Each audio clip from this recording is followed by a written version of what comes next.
10 তাৰিখে অৰ্থাৎ 10 আগষ্ট তাৰিখে তেওঁলোকক আমি আৰু 10,000 টকা ৰাজ্য চৰকাৰৰ পৰা আগবঢ়াম 10 আগষ্ট তাৰিখে অতিৰিক্ত আৰু 10,000 টকা আগবঢ়াম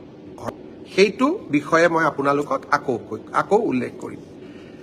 মহিলা উদ্যমিতা অভিযান আত্মসহায়ক গোট লাখপতি বাইদেউ মোৰ হৃদয়ৰ অতিকে ওচৰৰ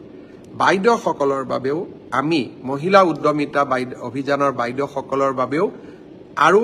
আপোনালোকৰ যি চিন্তা 10,000 টকাৰ সম্পত্তি যি আপোনালোকে কৰিছিলে নষ্ট হৈ গ'ল কেনেকৈ আৰু ভৱিষ্যতে 25,000 পাব যিটো আপোনালোকৰ চিন্তা আছে তাকো মই সোনকালে দূৰ কৰিম মহিলা উদ্যমিতা অভিযানৰ হিতাধিকাৰীসকলৰ বাবেও ভাল খবৰ মই 2-3 দিনৰ ভিতৰতে লৈ আহিম বা 300 ইউনিটতকৈ তল যিসকলে বিদ্যুৎ প্ৰতি মাহে ব্যৱহাৰ কৰে ডমেষ্টিক কনজিউমাৰ সকলে জুলাই মাহৰ বিদ্যুতৰ বিল দিব নালাগে আকৌ এবাৰ মই ৰিপিট কৰিছো যে যিসকল ডমেষ্টিক আৰু জীৱনধাৰা উপভোক্তাই 300 ইউনিট পৰ্যন্ত ইলেক্ট্ৰিচিটি ব্যৱহাৰ কৰে বা জুলাই মাহত ব্যৱহাৰ কৰিছে তেওঁলোকে আগষ্ট মাহত যিটো বিদ্যুতৰ বিল দিব লাগে জুলাই মাহৰ বিল আমি আগষ্টত দিওঁ ৰাজ্য চৰকাৰে সিদ্ধান্ত লৈছে যে এই বিল আমি মুখ্যমন্ত্ৰীৰ সাহায্য পুঁজিৰ পৰা আমি ইলেক্ট্ৰিচিটি বোৰ্ডক আমি পেমেণ্ট কৰিম আৰু তাৰ পৰিপ্ৰেক্ষিতত শিৱসাগৰ আৰু চৰাইদেউ জিলাৰ ৰাইজে এই মাহত ইলেক্ট্ৰিচিটিৰ বিল দিয়াৰ কোনো প্ৰয়োজন নাই যিসকলৰ স্মাৰ্ট মিটাৰ আছে বা পোষ্টপেড প্ৰিপেড মিটাৰ আছে তেওঁলোককো আমি 300 ইউনিট পৰ্যন্ত যিসকলে ব্যৱহাৰ কৰিছে তেওঁলোকক আমি ৰিলোড কৰি দিম যাতে তেওঁলোকেও এই ৰেহাইৰ সুবিধা লাভ কৰে থৰতে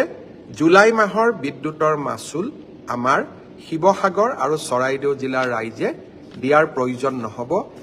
সমগ্ৰ বিলসমূহ আমি মুখ্যমন্ত্ৰীৰ সাহায্য পুঁজিৰ পৰা পেমেণ্ট কৰিম অৱশ্যে 300 ইউনিটতকৈ যিসকলে বেছিকৈ এই ইলেক্ট্ৰিচিটি কনজিউম কৰে তেওঁলোকে নিৰ্ধাৰিত নিয়মতে ইলেক্ট্ৰিচিটিৰ বিল দিব লাগিব দ্বিতীয়তে আজি আমি ৰাজ্য চৰকাৰে আৰু এটা সিদ্ধান্ত গ্ৰহণ কৰিছো যে চৰাইদেউ আৰু শিৱসাগৰ জিলাৰ ৰাইজক আমি এই সমগ্ৰ বছৰটো মাটিৰ খাজানা দিয়াৰ পৰা আমি ৰেহাই দিবলৈ সিদ্ধান্ত গ্ৰহণ কৰিছো অৰ্থাৎ 1 এপ্ৰিলৰ পৰা 31 মাৰ্চলৈকে আপোনালোকে যিমান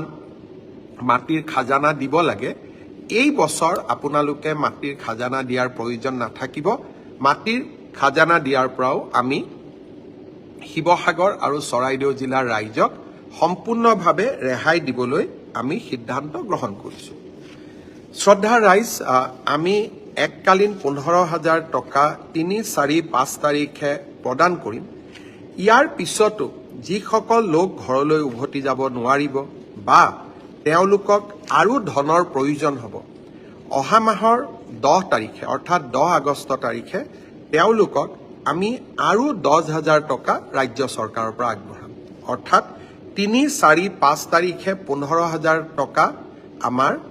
পৰিয়ালসকলে লাভ কৰিব কিন্তু শিৱসাগৰ আৰু চৰাইদেউ জিলাৰ দুৰ্ভগীয়া বানাক্ৰান্ত পৰিয়ালসমূহক আমি 10 আগষ্ট তাৰিখে অতিৰিক্ত আৰু 10,000 টকা আগবঢ়াম অৰ্থাৎ আমাৰ বান আক্ৰান্ত পৰিয়ালসমূহে চৰকাৰৰ পৰা যিসকল আজিও ঘৰত উভতি যাব পৰা নাই তেওঁলোকে 25,000 টকা পৰ্যন্ত লাভ কৰিব ৰাজ্য চৰকাৰে আপোনালোকক সেৱা কৰাৰ বাবে নিৰবিচ্ছিন্ন প্ৰচেষ্টা চলাই যাব শিৱসাগৰ আৰু চৰাইদেউ জিলাৰ বানাক্ৰান্ত ৰাইজৰ লগত আমি থিয় হৈ থাকিম সেই প্ৰতিশ্ৰুতি প্ৰথম দিনত আছিলে আৰু সেই প্ৰতিশ্ৰুতি শেষলৈ থাকিব শ্ৰদ্ধাৰ ৰাইজ বিদ্যালয়সমূহ যিমানখিনি আমি পাৰো 10 আগষ্টৰ পৰা খুলিবলৈ চেষ্টা কৰিম আৰু অহা 5-6 তাৰিখৰ ভিতৰত বিদ্যালয়সমূহলৈকেও আমি 2 লাখ টকাকৈ আগবঢ়াম 10 আগষ্টৰ আগতে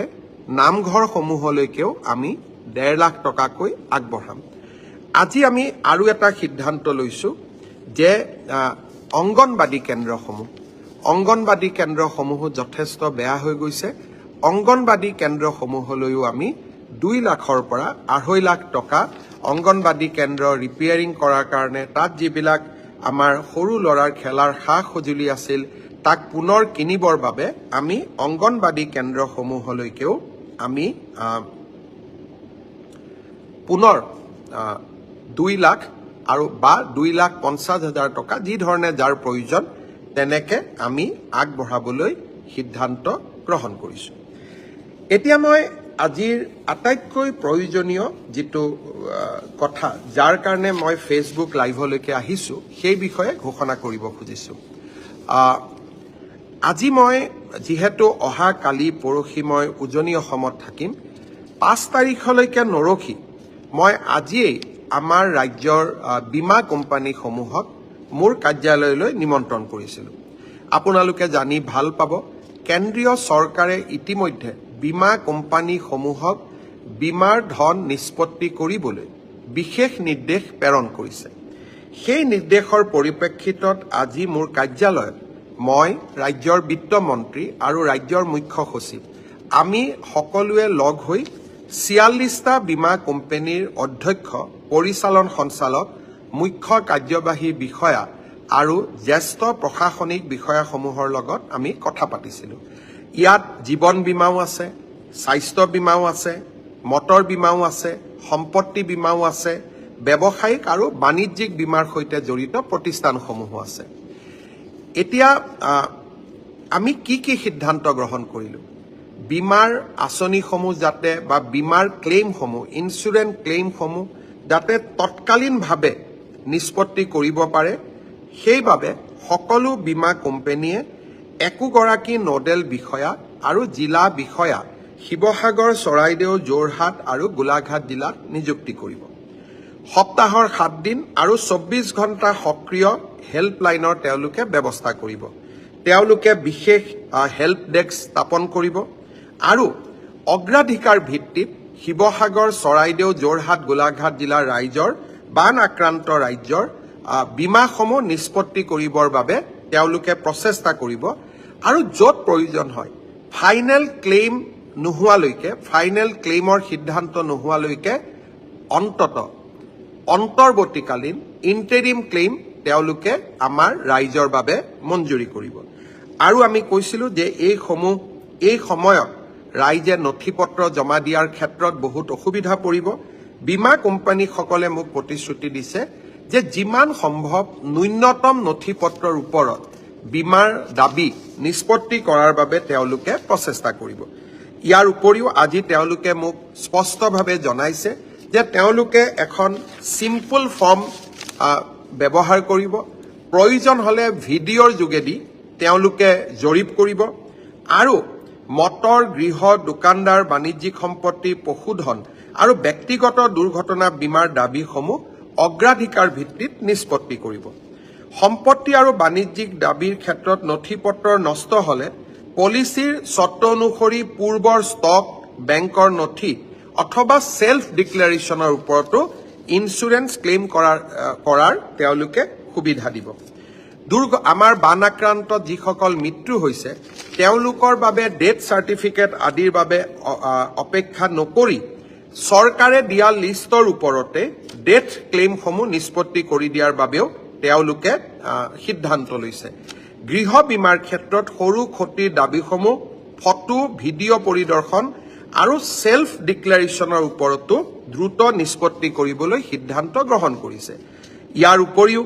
প্ৰধানমন্ত্ৰী জীৱন জ্যোতি বীমা যোজনা, প্ৰধানমন্ত্ৰী সুৰক্ষা বীমা যোজনাৰ দাবীসমূহো সৰ্বোচ্চ অগ্ৰাধিকাৰৰ ভিত্তিত ৰিলিজ কৰিবলৈ তেওঁলোকে সিদ্ধান্ত লৈছে। সেয়েহে মই শিৱসাগৰ চৰাইদেউ যোৰহাট গোলাঘাট জিলাৰ ৰাইজক আন্তৰিকতাৰে সৈতে অনুৰোধ কৰিম যে আপোনালোকে তৎকালীনভাৱে নিজৰ বীমা কোম্পানীসমূহৰ লগত যোগাযোগ স্থাপন কৰক আৰু ক্ষয় ক্ষতিৰ ফটো ভিডিঅ' আদি সংৰক্ষণ কৰক আৰু বীমা কোম্পানীসমূহে আগবঢ়োৱা এই সুবিধা আপোনালোকে সম্পূৰ্ণৰূপে গ্ৰহণ কৰক। ভাৰত চৰকাৰ, কেন্দ্ৰীয় চৰকাৰ আৰু ৰাজ্য চৰকাৰে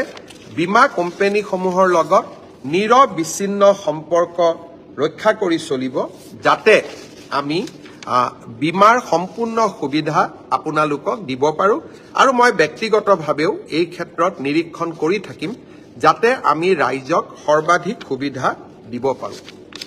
শ্ৰদ্ধাৰ ৰাইজ, প্ৰথমতে আজি অৰুণোদয় ২৫০০ টকা, ৩, ৪, ৫ তাৰিখৰ ভিতৰত ১৫,০০০ টকা, ১০ তাৰিখে আকৌ ১০,০০০। কিন্তু এইখিনিয়ে যথেষ্ট নহয়। পাৰ্মানেণ্ট ডেমেজ এছেছমেণ্ট, ঘৰৰ বাবে, জীৱ জন্তুৰ বাবে, এই ডেমেজ এছেছমেণ্টৰ কামো অহা ৭ তাৰিখৰ পৰা আৰম্ভ কৰিম আৰু এই ডেমেজ এছেছমেণ্ট কৰাৰ বাবে জিলাৰ যিসকল ছাৰ্ভেয়াৰ হ'ব